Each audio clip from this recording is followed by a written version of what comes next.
Hello student, आप लोग का मोस्ट वेलकम है मेरे KR बायो क्लासेस चैनल में। मैं पवन सर आप लोग के साथ लेके आ रहा हूँ क्लास 10th का first chapter maths number system का, जो जिसका नाम है रियल नंबर। इसको हिंदी में कहते हैं वास्तविक संख्या। सबसे पहले आप लोग को मैं एक बात बताना चाहता हूँ। मेरे 2 इंस्टीट्यूट चलते हैं। कुछ बच्चे देखकर हैरान होंगे कि सर 11th 12th का भी वीडियो डालते हैं और साथ ही साथ 10th का भी वीडियो डालते हैं। इट मीन्स सर कहीं 10th को पढ़ाते होंगे। It's right, I teach to class 10th को भी मैं पढ़ाता हूँ, इसलिए इसको बना रहा हूँ। ध्यान दीजिएगा इस पर कि इस चैप्टर में रियल नंबर में हम लोग जानेंगे कि नंबर्स का अरेंजमेंट कैसे होता है। कुछ डिवीजन आता है, जैसे कि आप लोग क्लास 6 में एक सिंपल चीज पढ़े होंगे HCF LCM।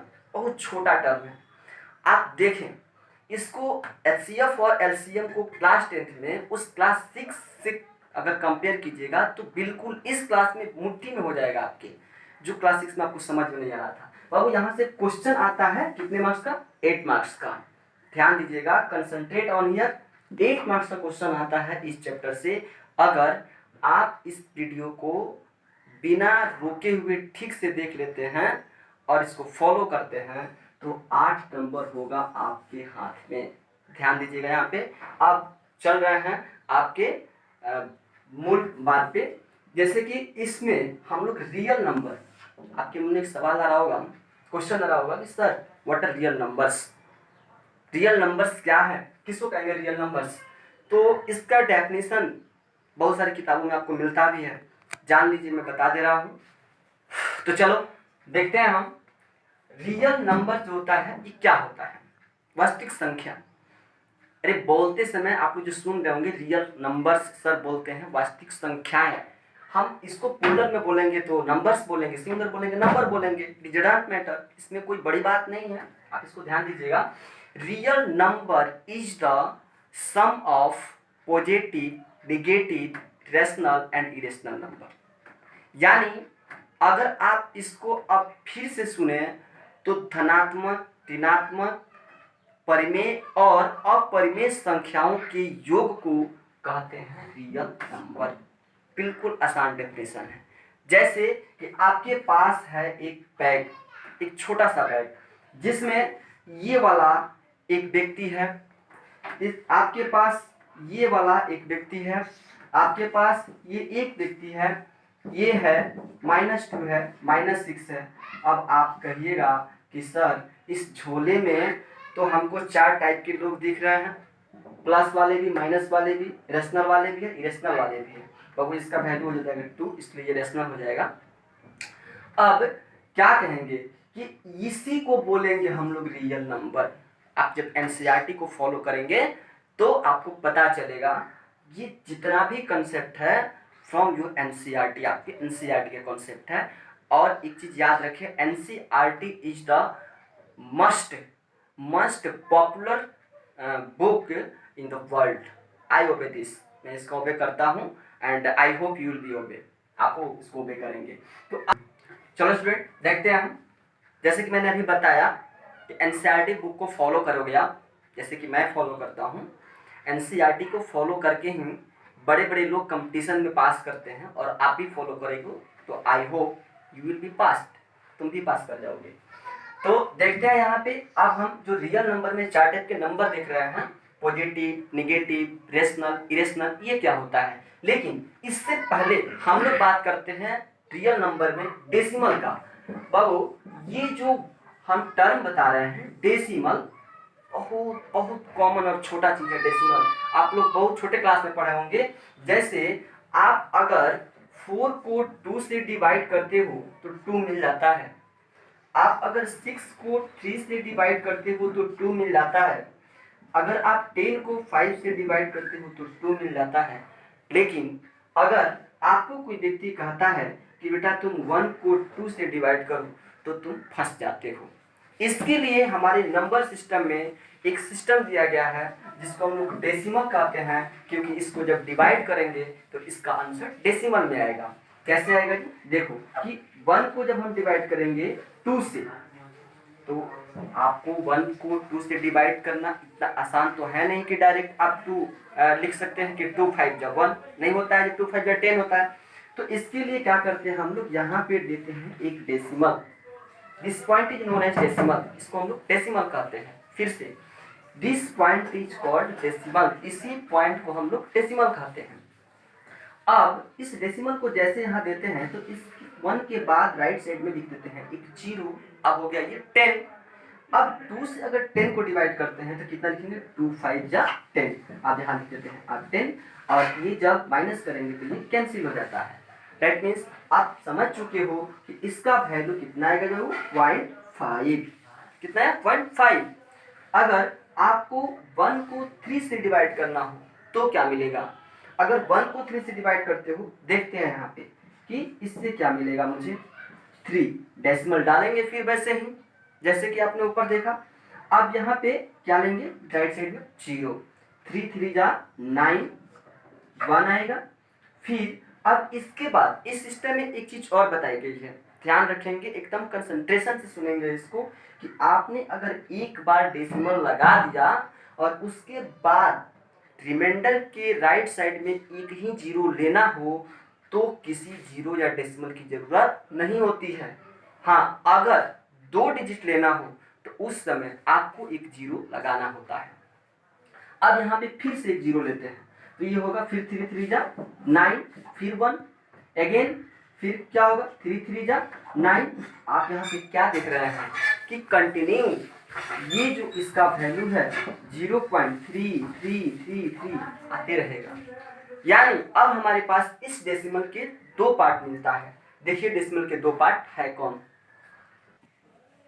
देखो बच्चों, अभी मैंने कुछ देर पहले बात किया था डेसिमल के बारे में।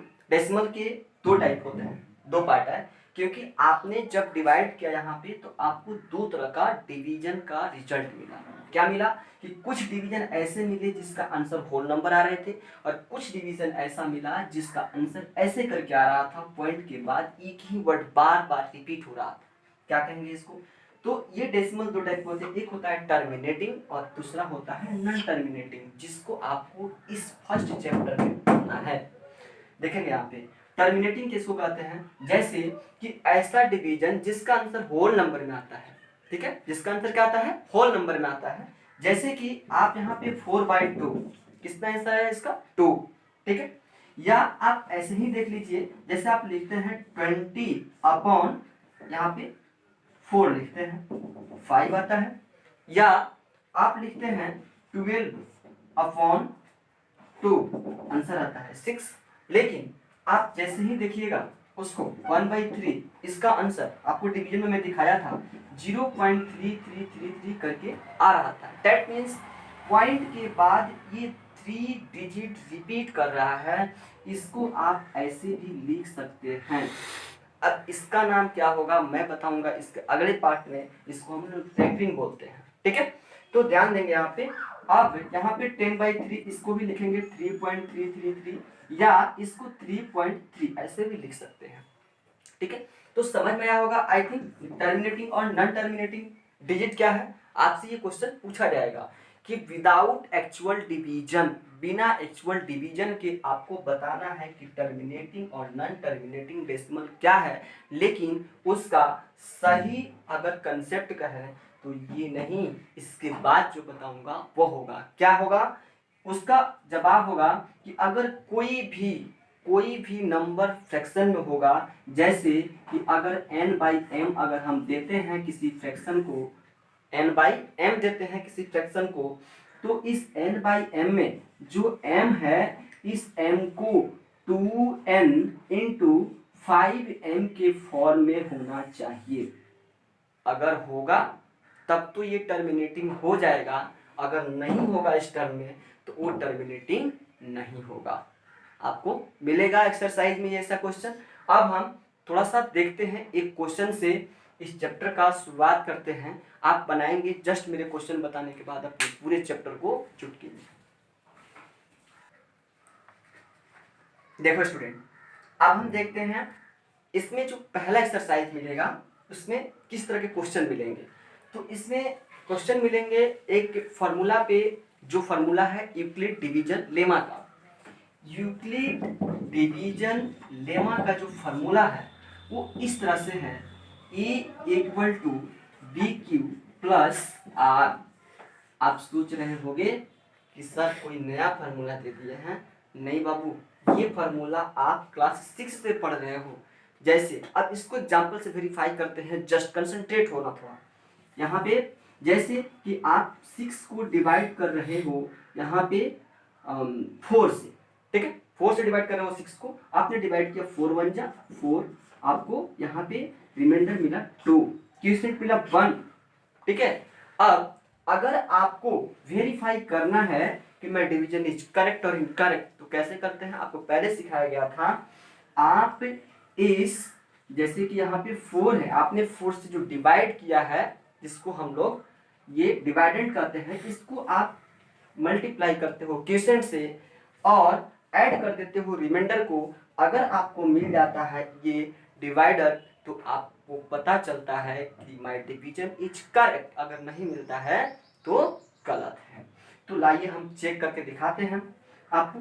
4 इंटू 1 प्लस 2 कितना आएगा जी, 4 बन जा 4 प्लस 2 कितना मिला 6। That means my division is correct.